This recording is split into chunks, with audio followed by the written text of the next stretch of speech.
Bismillahirrahmanirrahim. Assalamualaikum warahmatullahi wabarakatuh.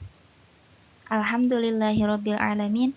Nahmaduhu wa nasta'inuhu wa nastaghfiruh wa na'udzu billahi min shururi anfusina wa min sayyiati a'malina. Man yahdihillahu fala mudhillalah wa man yudlilhu fala hadiyalah. Amma ba'du. Perkenalkan, nama saya Sri Rahmawati Adawiyah dari program studi Ilmu Al-Quran dan Tafsir semester 2 Universitas Ibnu Khaldun Bogor. Di sini saya akan mempresentasikan tugas UTS Ulumul Hadits yang diampu oleh Dr. Kiai Haji Ahmad Alim LCMA. Baik, selanjutnya kita akan masuk ke dalam materi pembahasan. Materi pembahasan yang akan dibahas kali ini ada 5. Yang pertama, pengantar ilmu mustalah hadis. Yang kedua, mutawatir dan ahad. Yang ketiga, hadis sahih. Yang keempat, hadis hasan. Dan yang kelima, hadis dhaif. Baik, kita akan masuk ke materi yang pertama, yaitu pengantar ilmu mustalah hadis. Ilmu yang dapat membedakan sehat atau cacatnya suatu riwayat hadis. Pengertian. Ilmu mustalah hadis adalah ilmu dengan dasar-dasar dan kaidah-kaidah yang digunakan untuk mengetahui kondisi sanad dan matan dari sisi diterima atau tidaknya suatu riwayat. Ilmu mustalah hadis terbagi menjadi 2. Yang pertama, ilmu hadis dirayah, dan yang kedua, ilmu hadis riwayah. Insyaallah akan saya bahas di slide berikutnya. Berikut adalah macam-macam ilmu hadis. Yang pertama, hadis riwayah adalah ilmu hadis yang khusus berhubungan dengan riwayat, yakni ilmu yang meliputi pemindahan, periwayatan, perkataan, perbuatan, ketetapan, dan sifat Nabi Muhammad SAW. Dan yang kedua, hadis dirayah, yaitu kumpulan kaidah-kaidah untuk mengetahui keadaan rawi dan sesuatu yang diriwayatkan, keadaan sanad dan matan hadis. Adapun hadis dirayah dari segi sanadnya ialah sanadnya bersambung, adil dan dhobit, bebas dari kejanggalan dan bebas dari cacat. Adapun dari segi matannya meliputi dari segi kesahihan atau kedhobitan matan tersebut. Materi yang kedua yaitu mutawatir dan ahad. Definisi mutawatir secara etimologi, mutawatir ialah isim fa'il yang diambil dari kata at-tawatur yang berarti berturut-turut. Secara terminologi, mutawatir ialah khobar yang diriwayatkan oleh banyak perawi. Secara akal ataupun adat, mustahil mereka sepakat untuk mendustakan kabar tersebut. Nah, maksud definisi di atas, mutawatir adalah khobar yang diriwayatkan banyak perawi di setiap tingkatan sanadnya yang secara akal dan adat menganggap mustahil rawi yang banyak tersebut sepakat untuk mendustakan kabar tersebut.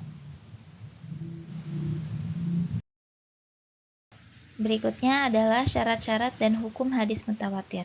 Nah, syarat hadis mutawatir itu ada 4. Yang pertama, diriwayatkan oleh banyak rawi. Nah, di sini terdapat perselisihan mengenai jumlah minimal banyaknya rawi. Menurut pendapat yang terpilih, paling sedikit adalah 10 orang yang meriwayatkan hadis tersebut. Yang kedua, adanya rawi yang banyak tersebut di setiap tingkatan atau tobakoh sanadnya. Yang ketiga, menurut adat, mustahil bagi mereka sepakat untuk berdusta. Yang keempat, khobar mereka disandarkan dengan panca indera. Contohnya seperti perkataan mereka, kami telah mendengar, atau kami telah melihat, kami telah merasakan, dan seterusnya. Nah, apabila khobar mereka yang disandarkan dengan akal, maka tidak dinamakan mutawatir. Misalnya pernyataan tentang terjadinya alam. Nah, berikutnya hukum hadis mutawatir, yaitu hukumnya adalah bersifat pasti atau meyakinkan. Dengan kata lain, manusia itu dipaksa untuk percaya secara mutlak, seakan-akan menyaksikan perkara tersebut dengan mata kepala sendiri, sehingga tidak mungkin dia meragukan apa yang dia saksikan sendiri. Seperti itu juga khobar mutawatir. Oleh karena itulah, seluruh khobar mutawatir diterima dan tidak diperlukan untuk mencari keadaan rawi-rawinya. Adapun pembagian hadis mutawatir terbagi menjadi 2. Yang pertama, mutawatir secara lafal, dan yang kedua, mutawatir secara makna. Mutawatir secara lafal adalah khobar yang mutawatir lafal dan makna hadisnya. Seperti hadis Nabi tentang barang siapa yang berdusta atas namaku, maka bersiaplah menempati tempat tinggalnya di neraka. Nah, hadis ini diriwayatkan oleh lebih dari 70 sahabat. Yang kedua, mutawatir secara makna. yaitu khobar yang mutawatir maknanya saja tanpa lafalnya, seperti hadis tentang mengangkat kedua tangan ketika berdoa. Nah, hadis ini telah diriwayatkan oleh lebih dari 100 hadis, akan tetapi berbeda-beda dalam cara pelafalannya, akan tetapi maknanya tetap sama. Kitab-kitab populer tentang mutawatir ada 3. Yang pertama, Al-Azhar Al-Mutanatsiroh fi Al-Akhbar Al-Mutawatirah, karya Imam Suyuti. Kitab ini disusun per bab. Yang kedua, Qutful Azhar, juga karya Imam Suyuti, merupakan ringkasan dari kitab yang pertama. Dan yang terakhir adalah Nazmu Al-Mutanatsir min Al-Hadits Al-Mutawatir, karya Imam Muhammad bin Ja'far Al-Qahtani. Pembahasan berikutnya yaitu tentang al-ahad atau khobar ahad. Secara etimologi, al-ahad adalah merupakan jamak dari kata ahad yang berarti satu. Khobar al-wahid adalah berita yang hanya diriwayatkan oleh satu orang saja. Secara terminologi, khobar ahad ialah khobar yang belum terkumpul padanya syarat-syarat mutawatir.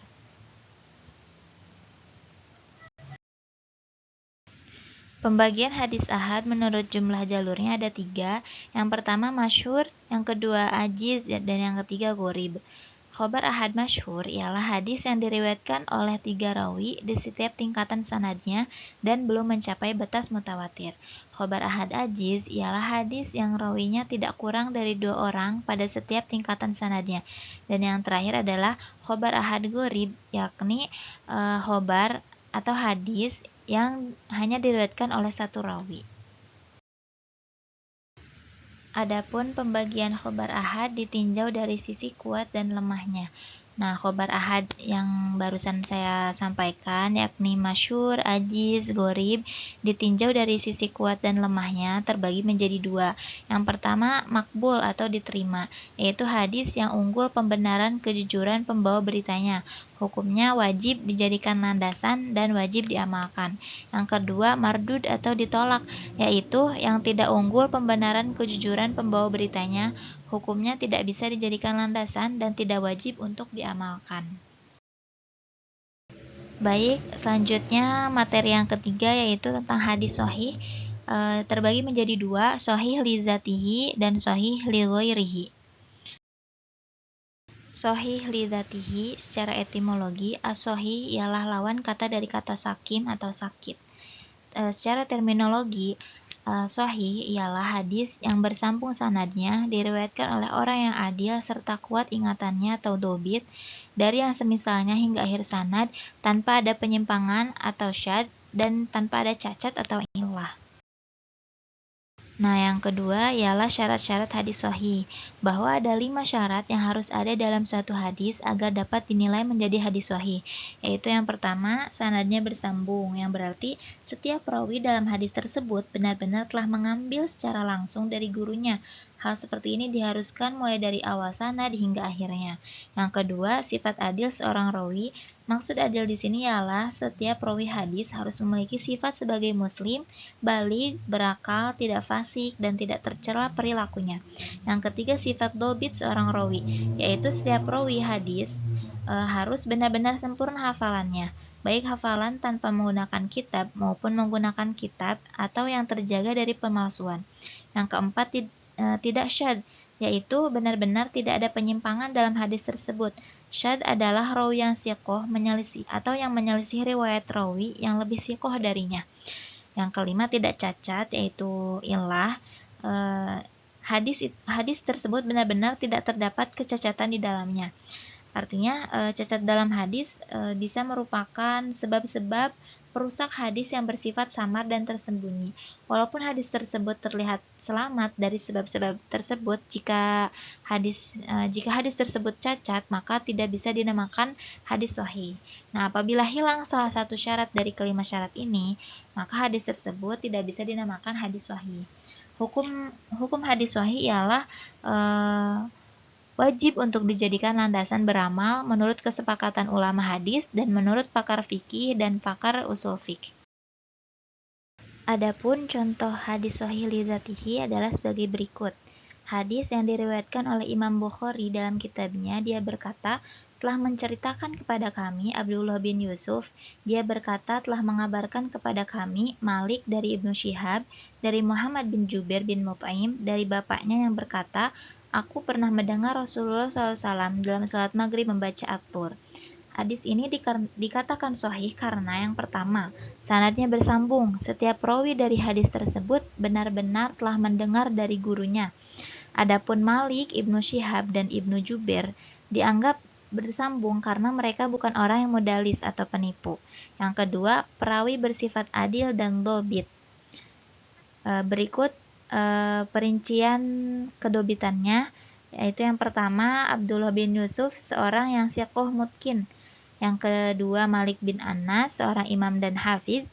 Yang ketiga, Ibnu Syihab, seorang pakar fikih. Yang keempat Muhammad bin Jubair, seorang yang siqoh. Dan yang kelima Jubair bin Mut'aim, seorang sahabat Rasulullah SAW. Yang ketiga, hadis ini tidak syadz dikarenakan hadis tersebut tidak bertentangan dengan hadis yang lebih kuat darinya. Dan yang keempat, tidak ada kecacatan sama sekali di dalam hadisnya. Maka dari itu hadis tersebut dikatakan hadis sahih li dzatihi. Baik, berikutnya yaitu sahih li ghairihi. Sahih li ghairihi adalah hadis hasan li dzatihi jika diriwayatkan dari jalan lain dengan yang semisalnya atau yang lebih kuat darinya. Dinamakan sahih li ghairihi dikarenakan hadis tersebut sahih bukan murni dari sanadnya, akan tetapi dikarenakan bergabungnya jalur lain dengannya. Nah, kedudukan hadis sahih li ghairihi ini lebih tinggi kedudukannya dari hasan li dzatihi dan lebih rendah dari hadis sahih li dzatihi. Adapun contoh hadis sahih li ghairihi adalah sebagai berikut.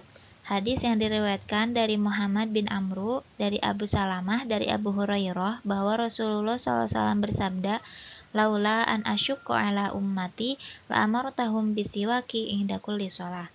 Artinya, kalau saja tidak memberatkan umatku, niscaya aku benar-benar perintahkan kepada mereka untuk bersiwak di setiap kali sholat. Nah, Ibnu Shalah mengatakan, Muhammad bin Amru bin Alqamah terkenal dengan kejujuran dan penjagaan hadisnya. Akan tetapi, dia tidak tergolong sempurna hafalannya atau mutkin. Bahkan sebagian ulama melemahkan kedudukannya dari segi hafalannya yang buruk dan sebagian lain menguatkannya dikarenakan kejujuran dan kehormatannya. Nah, dilihat dari segi hadis tersebut, hadis ini adalah hasan. Akan tetapi, ketika bergabung pada jalur lain, yaitu ketika dilihat dari beberapa jalur yang lain, yaitu hafalannya yang buruk, maka tertutup kekurangan yang sedikit tersebut. Nah, sanad hadis tersebut menjadi sahih dan hadis tersebut terangkat menjadi sahih. Jadi hadis ini terangkat menjadi hadis sahih li ghairihi. Materi yang keempat, hadis hasan. Hadis hasan terbagi menjadi dua, yaitu hadis hasan li dzatihi dan hasan li ghairihi. Adapun hasan li dzatihi secara etimologi adalah sifah musyabahah dari kata al-husnu yang berarti kebaikan. Secara terminologi, hadis hasan berada di pertengahan antara hadis sahih dan hadis dhaif. Maka dari itu, ulama berbeda pendapat mengenai definisi hadis hasan. Nah, pendapat yang pertama yaitu Al-Khattabi, hadis yang diketahui jalurnya, populer rawi-rawinya, dan hal tersebut merupakan sifat kebanyakan hadis, diterima oleh mayoritas ulama dan dipakai oleh kebanyakan pakar fikih. Menurut At-Tirmizi, hadis hasan li dzatihi ialah hadis yang tidak ada di dalamnya rawi yang dituduh berdusta, tidak menyelisihi hadis yang lain atau syadz, dan diriwayatkan dari jalur lain dengan yang semisalnya. Yang berikutnya, menurut Ibnu Hajar, hadis hasan li dzatihi ialah hadis ahad yang diriwayatkan oleh orang yang adil, sempurna hafalannya, bersambung sanadnya, tidak cacat dan juga tidak syadz, maka itu adalah sahih li dzatihi. Jika sedikit lemah kedobitannya, maka dia adalah hasan li dzatihi. Adapun berikutnya adalah hasan li ghairihi. Hasan li ghairihi adalah hadis dhaif yang mempunyai banyak jalur. Dengan catatan lemahnya hadis tersebut tidak disebabkan oleh rawinya yang fasik atau seorang yang pembohong. Nah, dari definisi di atas bisa diambil kesimpulan bahwa hadis lemah atau do'if bisa naik tingkatannya menjadi hasan li ghairihi dengan dua syarat. Yang pertama, hadis tersebut diriwayatkan dari jalur lain satu ataupun lebih asalkan jalur lain tersebut semisal atau lebih kuat darinya. Nah, yang kedua adalah sebab kelemahan hadis tersebut adalah karena lemahnya hafalan rawi, sanadnya terputus atau rawi hadis tersebut tidak diketahui atau majhul. Kedudukan hasan li ghairihi ialah lebih rendah tingkatannya dari hasan li zatihi. Maka jika pertentangan antara hasan li zatihi dan hasan li ghairihi, yang dikedepankan adalah hasan li zatihi. Adapun hukum hasan li ghairihi ialah termasuk hadis makbul atau diterima yang dijadikan sebagai landasan. Berikut adalah contoh hasan li ghairihi. Hadis yang diriwayatkan oleh At-Tirmizi dan dihasankan olehnya dari jalur Syu'bah dari Asim bin Ubaidillah dari Abdullah bin Amir bin Robi'ah dari bapaknya bahwa ada seorang wanita dari Bani Fazaroh menikah dengan mahar berupa sepasang sendal. Maka Rasulullah SAW bertanya, apakah kamu rela atas diri dan hartamu dengan dua sendal ini? Dia menjawab, ya. Kemudian Nabi membolehkannya. Nah, hadis di atas dikatakan hasan oleh Imam At-Tirmizi karena datangnya penguat dari jalur lain, padahal Asim yaitu seorang yang lemah atau do'if dikarenakan hafalannya yang buruk. Pembahasan yang kelima ialah hadis do'if. Al-Baikuni mengatakan di dalam nazomnya, setiap yang lebih rendah tingkatannya dari hasan adalah do'if yang terbagi menjadi bermacam-macam. Berikut adalah definisi, tingkatan, dan sanad yang terlemah dari hadis do'if. Secara terminologi, ad-do'if adalah hadis yang tidak terkumpul di dalamnya sifat-sifat hadis hasan, dikarenakan hilangnya salah satu syarat dari syarat-syarat hadis hasan. Tingkatan hadis do'if berbeda-beda sesuai dengan berat ringannya kadar kelemahan perawinya, sama seperti perbedaan tingkatan hadis sahih. Ada yang hanya do'if, ada juga yang sangat do'if, ada yang wahi atau tidak kokoh, ada yang mungkar, dan yang paling buruk adalah hadis palsu atau maudhu. Nah, sanad-sanad terlemah dari hadis do'if adalah sebagai berikut. Berdasarkan pembahasan dalam as-sahih mengenai sanad yang paling kuat, para ulama telah menyebutkan sanad-sanad terlemah dalam pembahasan ad-do'if. Al-Hakim An-Naisaburi menyebutkan banyak sanad terlemah yang berkaitan dengan sebagian sahabat, sebagian sisi dan negeri. Berikut sebagian contoh dari kitab Al-Hakim dan yang lainnya. Teori yang pertama, sanad terlemah yang dinisbatkan kepada Abu Bakar As-Siddiq. Sodaqoh bin Musa Ad-Daqiqi dan Farqoq As-Sabghi dari Murrah At-Tib dari Abu Bakar. Nah, teori yang kedua, sanad terlemah dari penduduk Syam, Muhammad bin Qais Al-Maslub dari Ubaidillah bin Zahar, dari Ali bin Zaid, dari Al-Qasim, dari Abu Umamah. Yang ketiga, sanad terlemah dari Ibnu Abbas, As-Saudi As-Shaghir, Muhammad bin Marwan, dari Al-Kalbi, dari Abu Soleh, dari Ibnu Abbas. Al-Hafiz Ibnu Hajar mengatakan ini adalah rangkaian kebohongan, bukan rangkaian emas. Berikutnya adalah hadis do'if ditinjau dari gugurnya sanad. Yang dimaksud dengan gugurnya sanad ialah terputusnya rangkaian sanad dengan gugurnya satu rawi atau lebih, baik dengan kesengajaan sebagai rawi atau tidak, baik gugur di awal sanad, akhir maupun pertengahan sanad, baik gugur secara jelas maupun tersembunyi. Nah, macam-macam gugurnya sanad antara lain yaitu yang pertama mu'allaq, mursal, mu'dhal, munqati, mudallas, dan mursal khafi. Dan masing-masing akan saya jelaskan secara terperinci. Yang pertama adalah mu'allaq. Mu'allaq adalah setiap hadis yang tidak disebutkan rangkaian sanadnya dari awal sanad, baik satu orang rawi yang tidak disebutkan, dua rawi maupun lebih. Yang terpenting, perawi hadis tidak disebutkan dari awal sanad. Mu'allaq ialah hadis yang dihilangkan perawinya dari awal sanad, baik satu orang ataupun lebih secara berturut-turut. Contoh hadis mu'allaq, hadis yang diriwayatkan oleh Imam Al-Bukhari yang membahas mengenai paha. Abu Musa mengatakan, Nabi SAW menutup kedua lututnya tatkala Utsman masuk. Nah, hadis ini dikatakan mu'allaq sebab Al-Bukhari menghapus seluruh sanadnya kecuali sahabat, yaitu Abu Musa Al-Asy'ari. Hukum hadis mu'alaq termasuk yang ditolak karena hilangnya salah satu syarat dari beberapa syarat diterimanya hadis, yaitu sanad yang bersambung dengan hilangnya satu rawi atau lebih dari sanad tersebut, sementara kita tidak mengetahui keadaan atau kejujuran rawi yang dibuang tersebut. Jadi, hadis ini dikatakan hadis mu'alaq, yaitu hadis yang tertolak. Adapun gambaran hadis mu'alaq ialah yang pertama terhapus seluruh sanadnya, kemudian dikatakan misalnya Rasulullah SAW bersabda demikian, bla bla bla bla gitu. Atau yang kedua terhapus seluruh sanadnya kecuali sahabat atau sahabat dan tabi'in.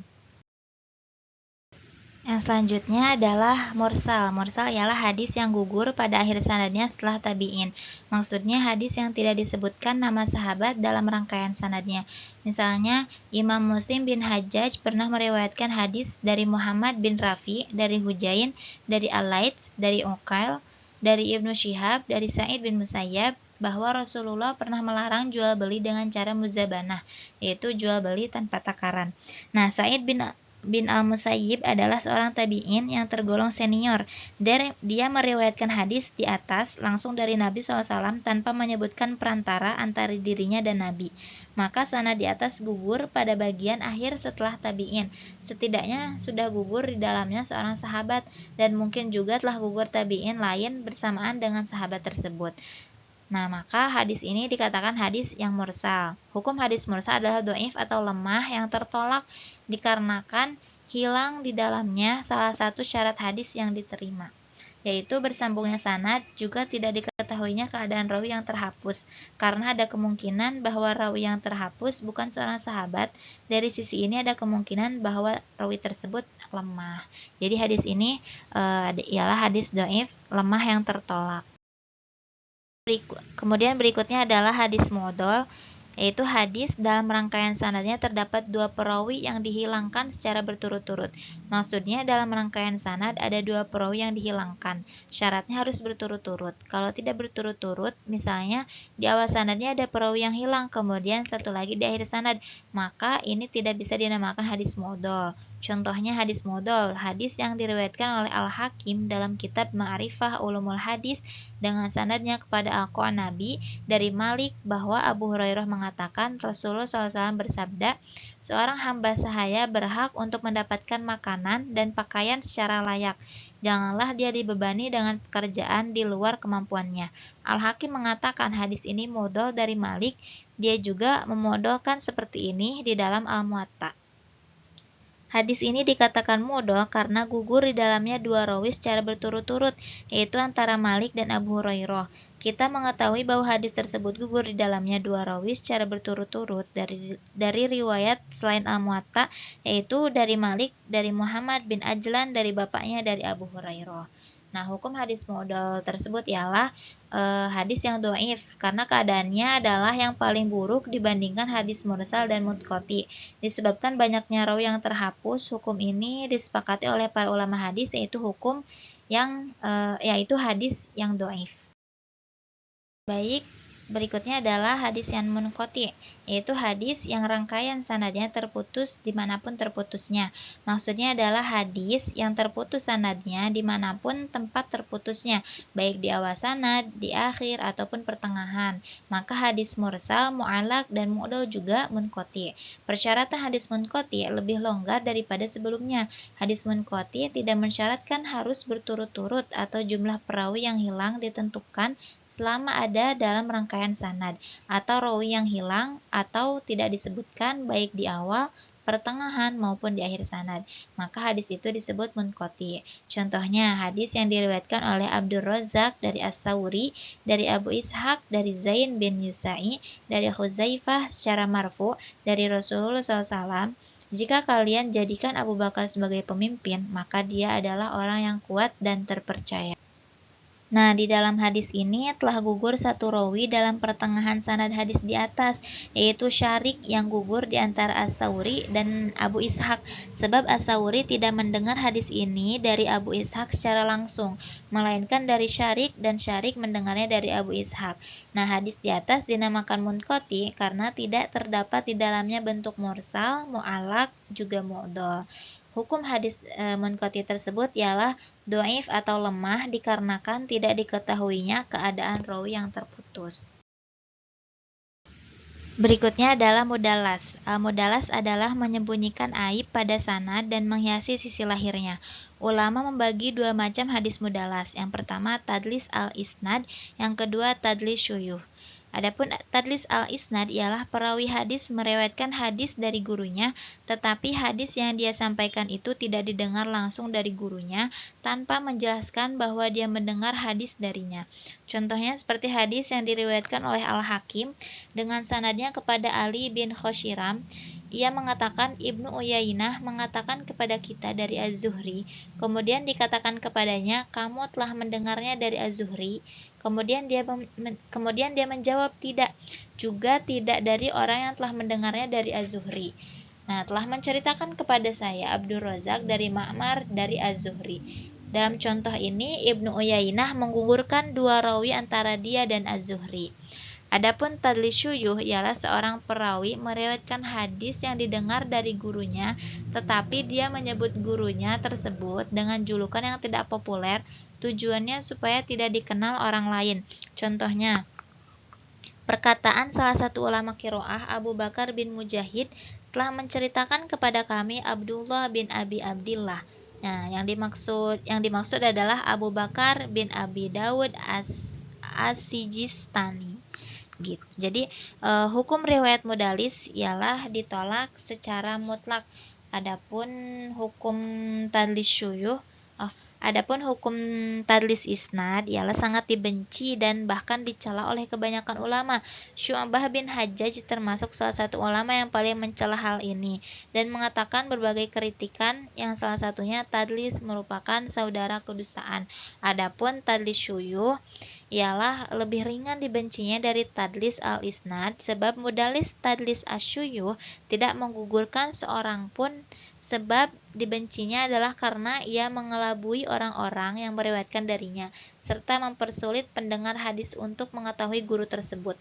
Ada beberapa tingkatan dibencinya tadlis ini ya sesuai dengan maksud yang melakukannya. Jadi hukumnya ditolak secara mutlak meskipun dinyatakan telah mendengar hadis tersebut sebab perbuatan tadlis itu sendiri termasuk cacat atau pendapat ini tidak bisa dijadikan sandaran. Nah, yang terakhir adalah mursal khafi, yaitu perawi meriwayatkan hadis dari orang yang semasa dengannya, tetapi dia sebenarnya tidak mendengar hadis itu darinya. Dia sendiri meriwayatkannya dengan redaksi simak seolah-olah dia mendengar langsung. Contohnya hadis yang diriwayatkan oleh Ibnu Majah dari jalur Umar bin Abdul Aziz dari Uqbah bin Amir secara marfu, Allah telah merahmati penjaga pasukan. Nah, dalam kitab Al-Atraf Al-Mizzi mengatakan bahwa Umar tidak pernah bertemu dengan Uqbah. Hukumnya ialah dhaif sebab dia termasuk hadis munqati atau yang terputus. Jika terputusnya sanad tersebut nampak, maka hukumnya seperti hadis munqati. Alhamdulillah telah selesai pembacaan 5 materi dari mata kuliah Ulumul Hadis yang telah saya sampaikan. Mudah-mudahan bermanfaat, khususnya bagi saya sendiri, umumnya bagi kita semua. Jika ada salah-salah kata atau salah penyampaian, saya mohon maaf yang sebesar-besarnya. Wabillahi taufiq wal hidayah. Wassalamualaikum warahmatullahi wabarakatuh.